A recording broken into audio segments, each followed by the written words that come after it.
다 함께 자리에서 일어나셔서 오늘의 성경 말씀 열왕기상 1장 18절 열왕기상 18장 41절부터 46절까지의 말씀을 교독하시겠습니다. 엘리야가 아합에게 말하였다. 빗소리가 크게 들리니 이제 올라가서 음식을 드십시오.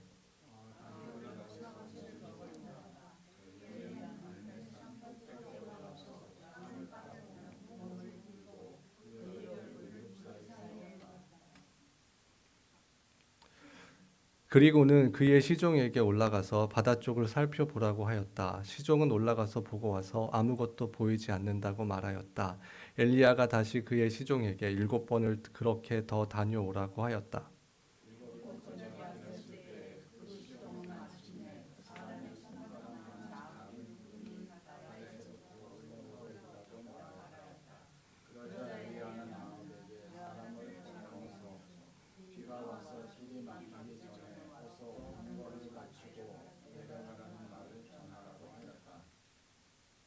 그러는 동안에 이미 하늘은 짙은 구름으로 캄캄해지고 바람이 일더니 곧 큰 비가 퍼붓기 시작하였다. 아합은 곧 병거를 타고 이스라엘로 내려갔다.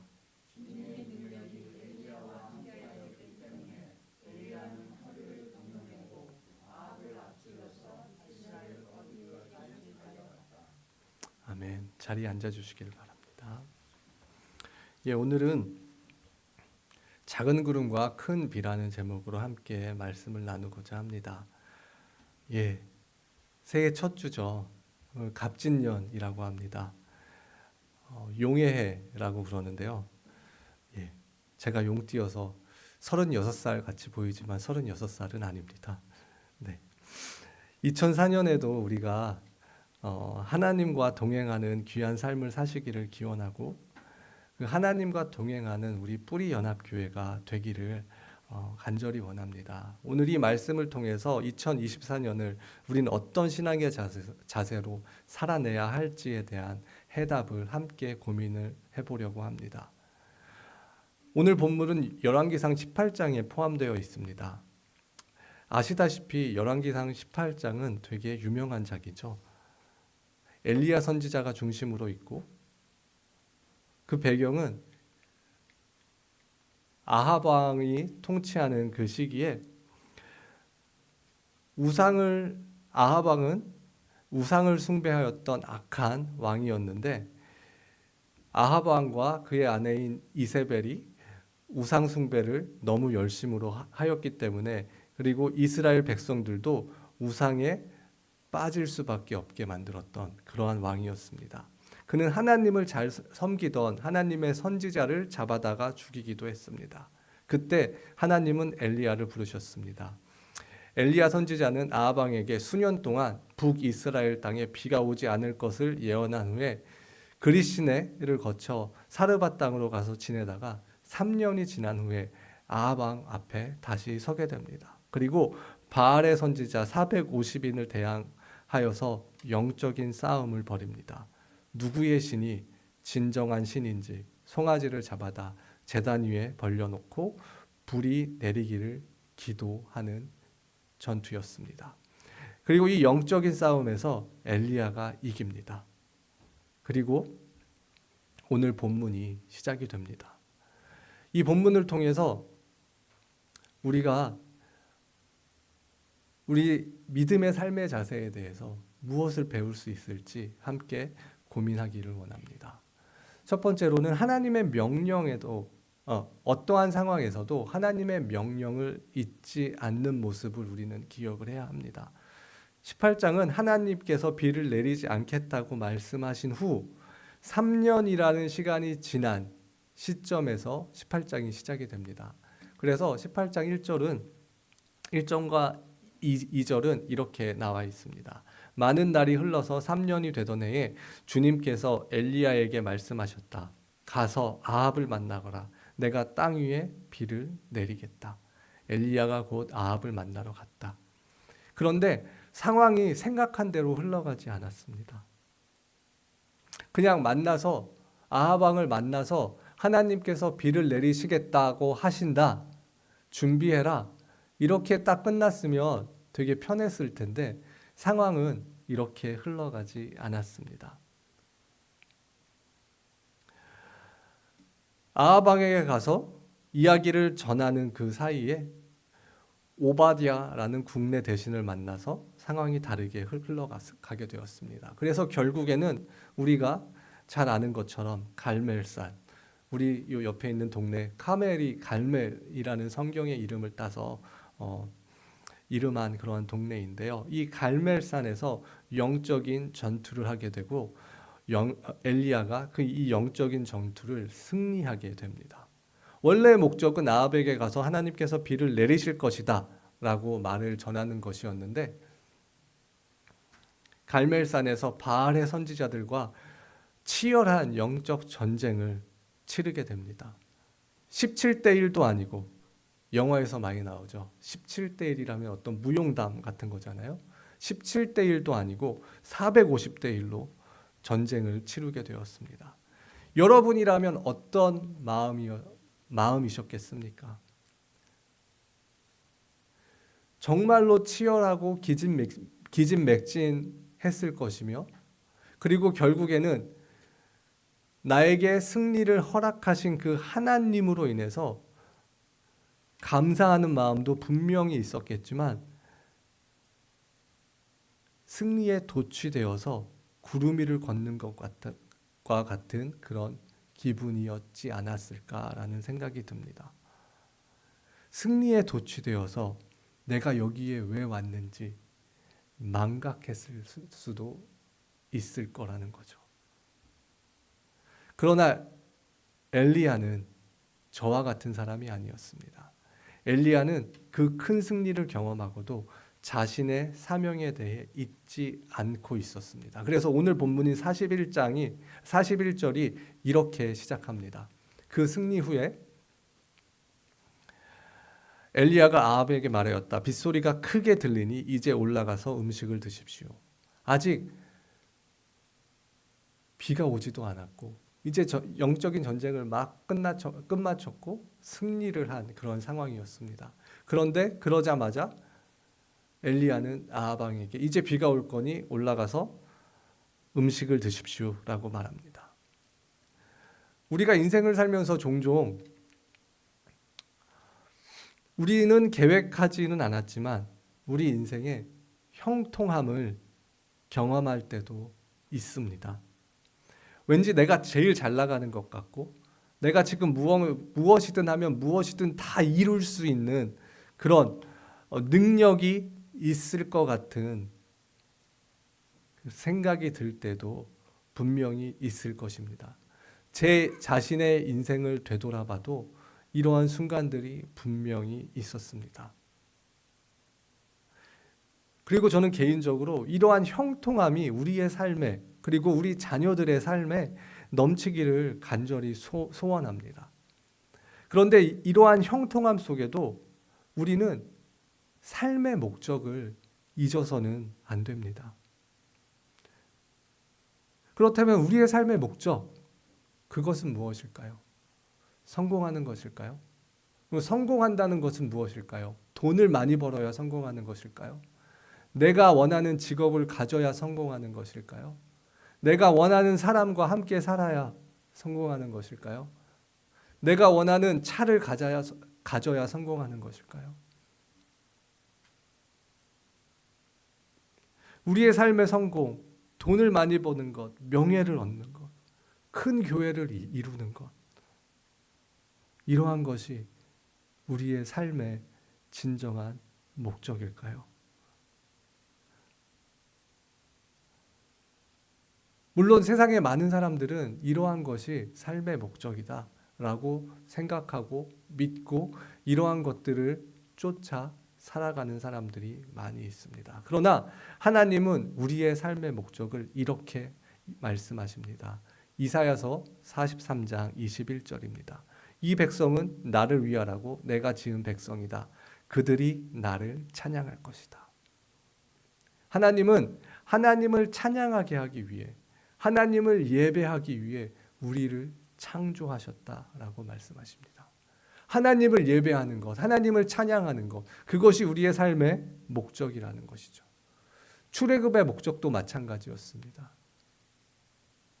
바로 왕에게 가서 광야 3일 길을 걸어가서 하나님을 예배하게끔 하기 위해 우리가 나가야 되겠다, 출애굽을 해야 되겠다라고 전하라 라고 말씀하셨습니다.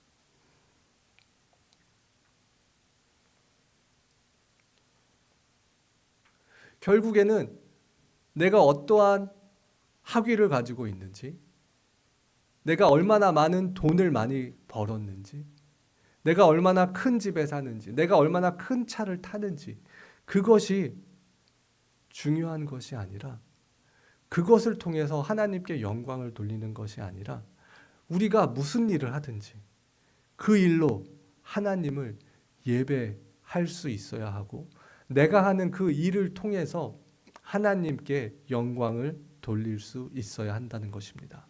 직업의 귀천을 뛰어넘어 내가 하는 일 가운데 하나님의 공의를 나타내며 하나님의 사랑을 드러내는 삶을 살아야 한다는 것입니다. 우리에게 이러한 삶을 통한 예배가 있습니까? 여러분은 여러분의 그 직장에서 하나님이 보시기에 부끄러운 결정이나 행동을 하시지는 않으시나요? 여러분이 하시는 일을 통해 하나님을 묵상하며 동행하시며 살고 계신가요?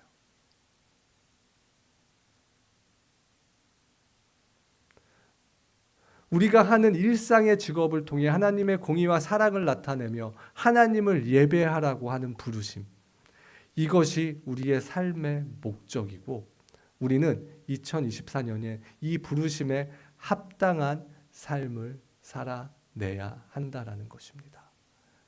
내가 엘리야와 같이 뜻하지 않은 상황을 만나서 뜻하지 않은 은혜를 경험하였고, 뜻하지 않은 큰 축복이 내게 왔을지라도 그 축복에 도취되는 것이 아니라, 내가 누리는 은혜에 도취되는 것이 아니라, 나를 부르신, 나를 지으신 하나님의 그 창조의 목적을 기억하는 삶. 또 반대로 나의 삶이 내가 계획했던 대로, 내가 생각했던 대로 잘 풀리지 않아도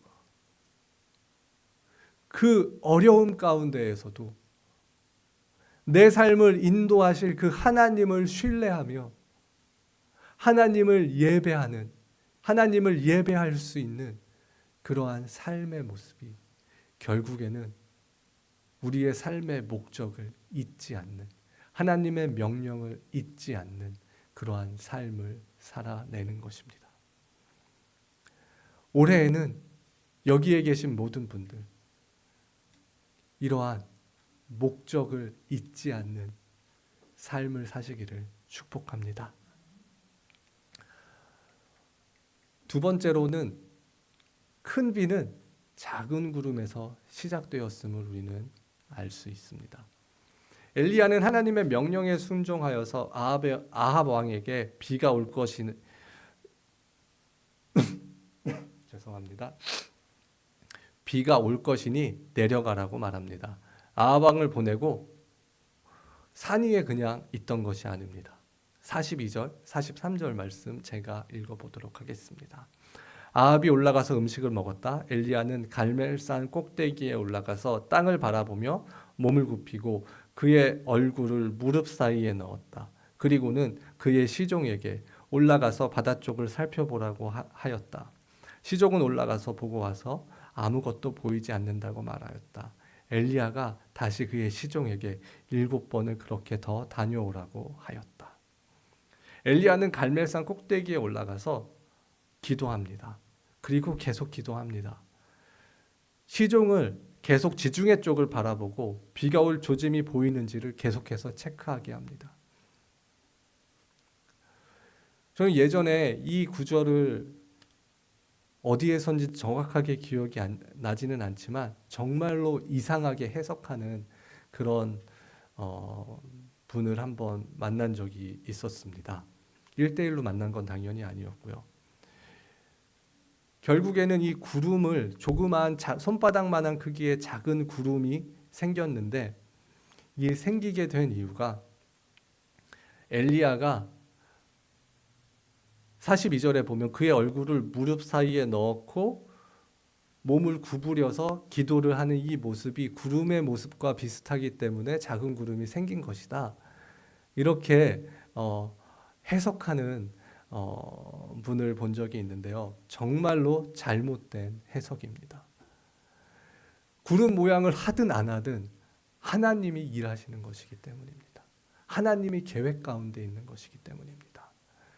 이런 이상한 해석을 하는 것들을 만약에 유튜브에서 보신다면은 꼭 닫으시길 바랍니다. 정말로 너무나 많은 다양한 종류의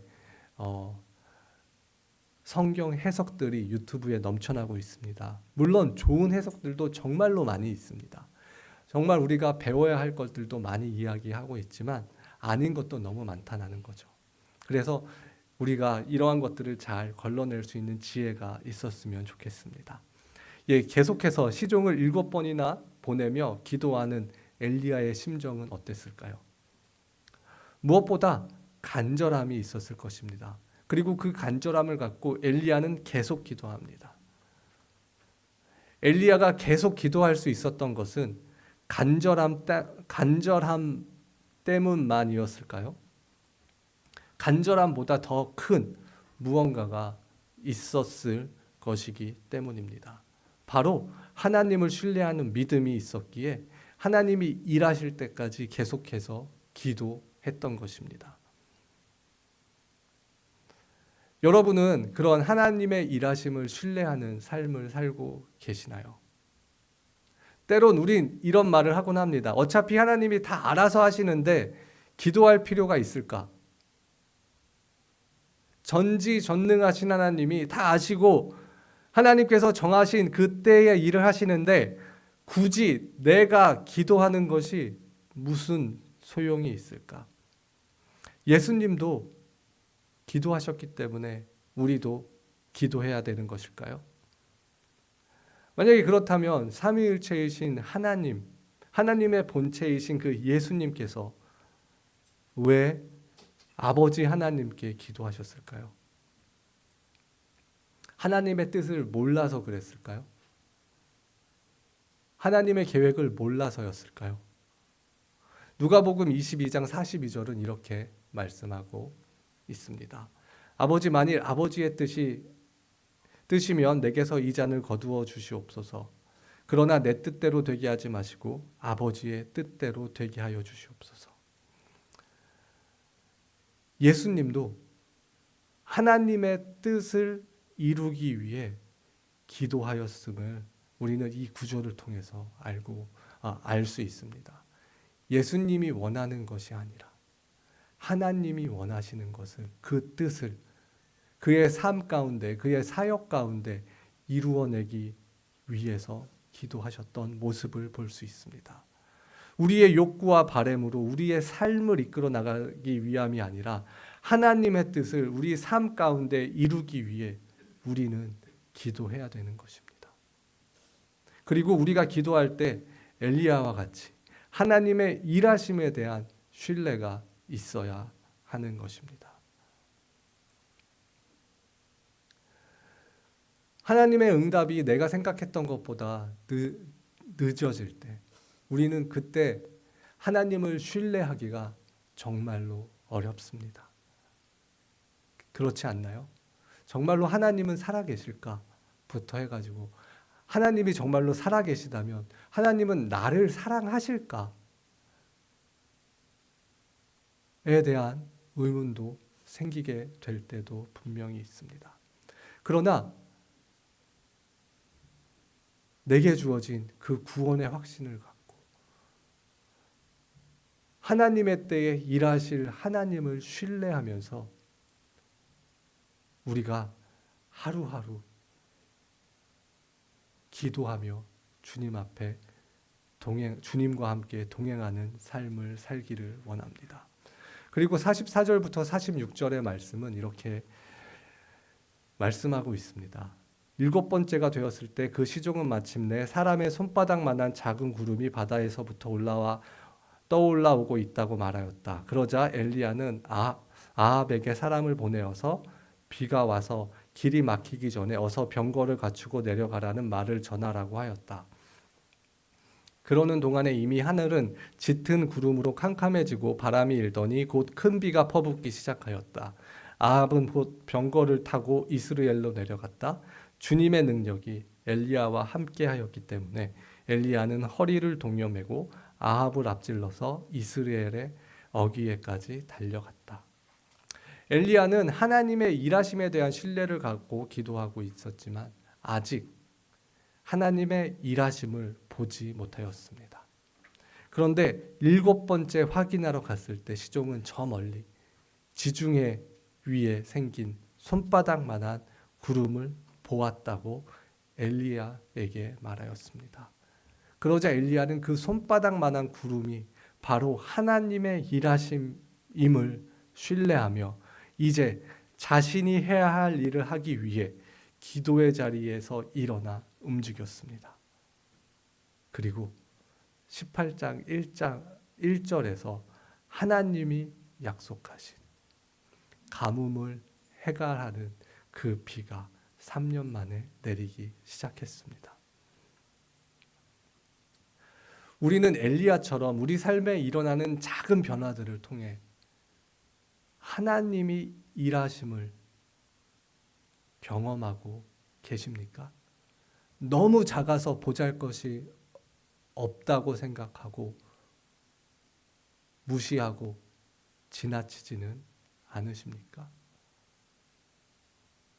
아니면 우리 삶 속에서 일어나는 그러한 조그마한 변화들이 하나님의 일하심인지 아닌지 인지할 수는 있으신가요? 그리고 그 작은 변화를 인지하고 우리의 일상에서 순종해야 할 부분들에 순종하는 삶을 살고 계신가요? 엘리야가 경험한 그 큰 비는 작은 구름에서 시작이 되었습니다. 하나님의 일하심을 신뢰하며 하나님의 뜻이 이루어지기를 기도하는 엘리야를 통해 3년간의 가뭄이 해결되는 큰 비라는 은혜를 경험하게 되었습니다. 그리고 그 은혜를 경험하고 기도의 자리에서 일어나서 삶의 자리로 올라간 엘리야에게는 하나님의 능력이 함께 했다고 오늘 성경 말씀은 말씀하고 있습니다. 우리는 종종 이러한 오류를 범합니다. 물론 기도를 안 하는 것보다 기도하는 것이 정말로 중요합니다.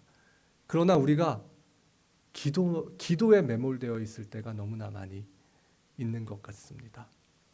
만약에 내가 기도한 것들에 대해서 이러한 작은 구름과 같은 조그마한 변화가 일어났다면 그때에는 이제 내가 그 기도의 자리에 일어나서 그 응답의 확신을 갖고 행동할 때인 것입니다. 준비할 때인 것입니다. 하나님께서 부어주실 그 은혜를 받을 그릇을 준비할 때인 것입니다. 올 한 해 우리에게는 작은 변화들이 정말로 많이 일어날 것임을 저는 믿고 있습니다. 그리고 그 작은 변화들을 통하여서 우리 교회 안에 그리고 한 사람 한 사람의 삶 가운데에 큰 비의 은혜가 내릴 것을 저는 굳게 믿고 있습니다. 여러분은 뭐 하시겠습니까? 그 사이에 뭐 하시겠습니까? 엘리야처럼 그 작은 구름을 기다리며 기도하시기를 원합니다. 그리고 작은 구름을 봤다면 일어나서 내 삶에서 그리고 우리 교회에서 준비해야 할 것들을 준비하는 그러한 삶을 사시기를 축복합니다.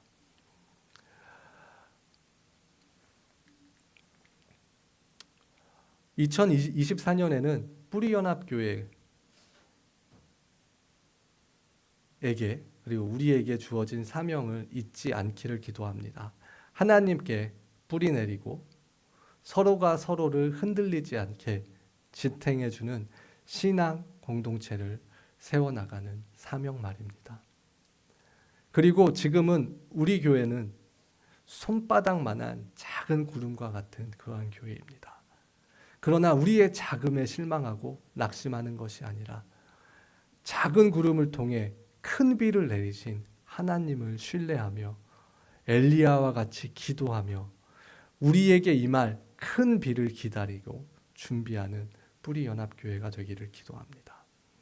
큰 비의 은혜를 경험함으로써 우리의 삶과 우리가 사는 이 지역사회에 하나님이 부어주시는 능력으로 하나님의 뜻을 이루어 나가는 저와 우리 교회가 되기를 축복합니다. 함께 기도하시겠습니다. 하나님, 우리와 함께하여 주심에 진심으로 감사드립니다. 우리에게 말씀하여 주시고 우리에게 희망을 주심에 진심으로 감사드립니다. 우리가 정말 엘리야와 같이 기도하며 우리에게 일어나는 그 작은 변화들도 영적인 민감성을 갖고 민감하게 반응하는 저희들 될 수 있도록 주님 인도하여 주시고 그것으로 인하여서 그 큰 비의 은혜를 경험하는 저와 우리 교회의 모든 성도님들 그리고 우리 교회가 될 수 있도록 주님께서 축복하여 주시옵소서. 감사드리며 예수님의 이름으로 기도드립니다.